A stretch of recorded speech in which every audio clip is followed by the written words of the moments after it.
My name is Gleason. I'm a third-year student in mining engineering.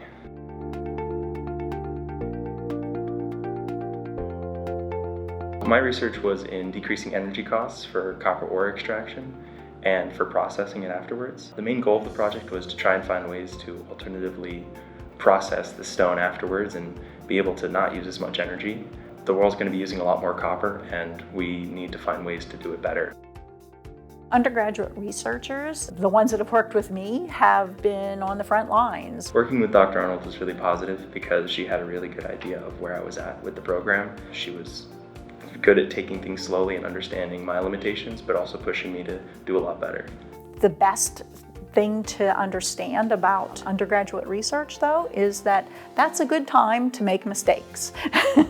Don't be afraid to make mistakes in your undergraduate research experience. I think undergraduate research is especially important for undergrads to get involved in because it's a good way to get to know your faculty and know the material you're working with more specifically. I think it's a lot less difficult to get involved in the undergraduate research programs than one might think it is.